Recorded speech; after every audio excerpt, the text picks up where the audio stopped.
In this video, I'm going to be talking about this Massey Ferguson 1745 round baler, the good and the bad, and everything. I had a request from Humble Haymakers, which is another Virginia-based YouTube channel, that he kind of wanted me to do a review on this baler, and I thought about doing it in the past, but didn't know if anybody'd really be interested. So that's what we're going to do, and hopefully might help some of you out that's in the used market for a hay baler, and I'll explain the differences in this one versus the newer models, or what I know of. Anyways, they still make the 1745, but I'll try to explain what has changed on them and that type of thing in this video as well. We bought this baler new, I think in 2017. It was the 70th anniversary for Heston. These Massey Ferguson balers are built by Heston. You can see it up there, Massey Ferguson by Heston. I have personally loved the baler for my uses. I have had, the only trouble I've had with it is occasionally bending one of the rings on the pickup head and having to straighten it out. As far as bearings, chains, rollers, anything like that, so far so good. The baler's probably rolled about in that time frame where I've helped other people on stuff somewhere to 2,500 to 2,700 rolls of hay. I'm figuring I'm getting to the point I may end up needing having some bearing problems. I don't know, it maybe not. I don't know what the lifespan of them is on these balers. Why I went with this baler, it is just a base model. Like it is, this is the most base model you could have got at the time. They make a more advanced monitor with extra sensors on the baler and things that tells you, if you're keeping your bale level side to side and that type of thing. But I personally have not had any issue with that. It's pretty easy to tell if you're keeping your bale even, as long as you're paying attention to what you're doing, especially if you've round baled any at all previously. But what I do as far as keeping the bales even is I watch these belts. If this outside belt starts flapping like that, or that one does, whichever side's doing the flapping, that's the side that needs hay in it. So you can kind of watch those two outside belts. If they're all running true, you're doing good. But if one side or the other starts to flap some, you need to throw some more hay to the side that seems the loosest.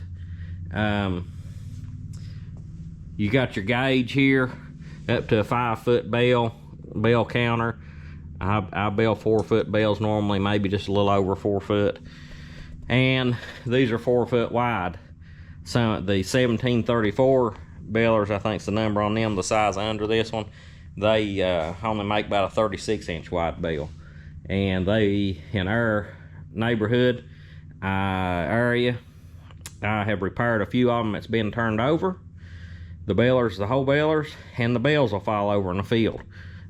These bales here will not turn over in the field, and that's what I like about them if you dump them out on the side of a hill or anything like that. You got a decently wide pickup head. It's as wide as the bell chamber, of course.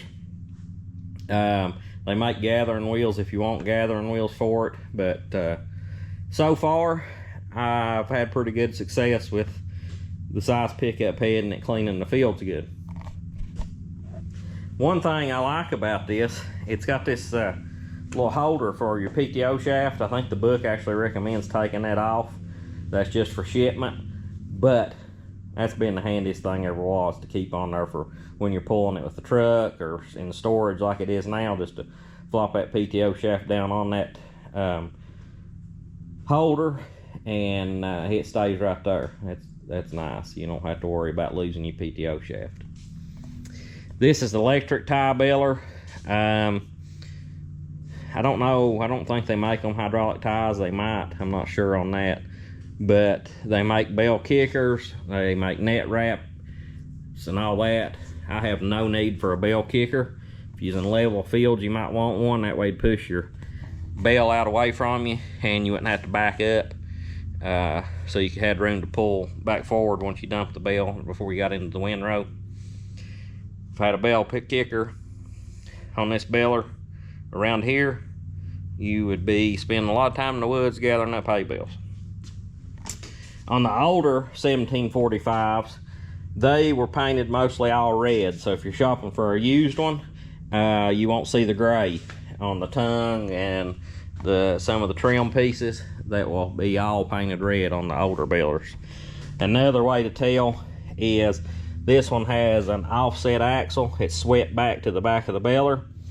The older ones, they come straight out, the axle did, and your wheel was centered right here. That's the way Mike's is. The advantages to having the kickback axle is it balances your baler better to where that you got more tongue weight on the tractor, and your pickup head, of course, sets more forward of the wheels, makes it just a little easier to guide in the curves of the windrows.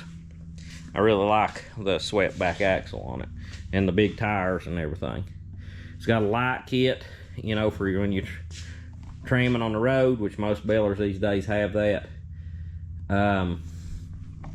This is a lockout for your tailgate if you want to have it raised up to work on. Now right here is the part that I like.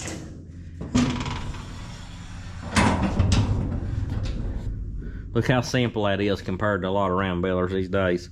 I've seen some that's just overly complicated, maybe necessary for some.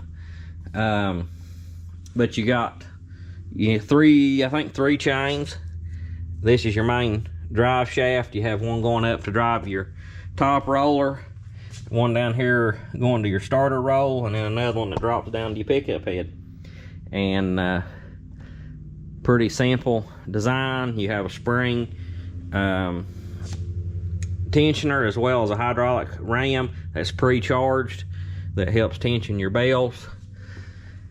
You can put 2 balls of twine in each side of this baler. It's got 2 twine arms, so you're feeding twice the amount of hay. I know, like AC's John, or twice the amount of twine. AC's John Deere only has 1 twine arm, and he has to go across. I think he goes across the bale twice. But with this one, I just do it one time, run it all the way out, and then cycle it back in. The bell monitor on this one, it's simple. It just shows if your gate's shut, power on and off. This is works your twine arm, and then a buzzer to alarm you when you have a full bell.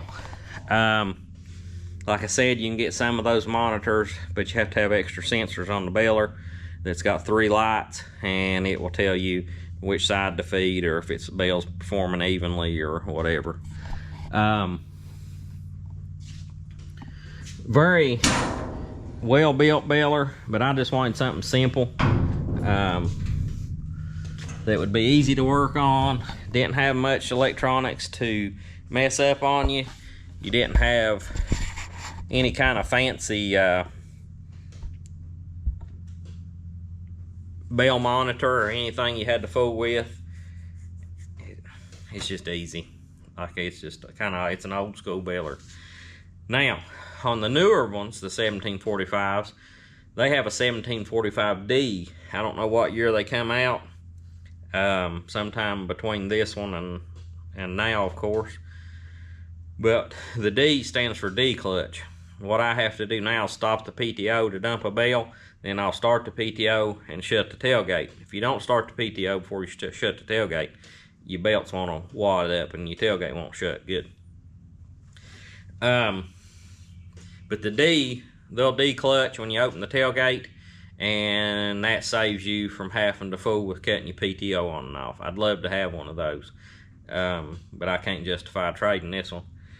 I don't know what the belers cost now, but at the time we bought this one, it was under $20,000. I think it was like $18,900 maybe, or something like that. And that's a pretty good price on a 4x5 round baler, I think. But anyways, that's just kind of a quick overview. I like everything about it. The only dislike that I have, and it's really not that big a one, is it's got a starter roll, just a metal roller. I don't know if you can see it. Yeah, you can see it right there below the belts. And if you haze damp, it will wrap up on that starter roll and wedge between it and the set of the belt rollers. And you talk about tough to clean out. It is a absolute nightmare to get cleaned out there. But if you haze in good condition, that's not going to happen. You definitely know it if you get into a green spot or a wet spot, because it will wrap up on there. They make a starter roll scraper. I don't know exactly how that looks, but it's just a piece of metal, I would assume, that sets back off of that roll. So if it starts to get anything wrapped up on it, it will throw it, sling it, cut it, or whatever off of there so that it doesn't wrap up. That might be a handy thing to have. I should probably look into one of those. Even though, you know, you should be well and dry hay, and then you wouldn't have an issue no matter how thick the windrow is. Like, I bale 5.3 mile an hour with this thing in thick hay and rough ground here, or, you know, where you can bale that fast. I do anyways.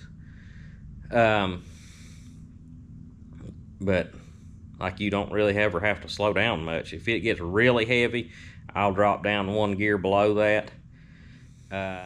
It eats the hay. Like, it really does a good job.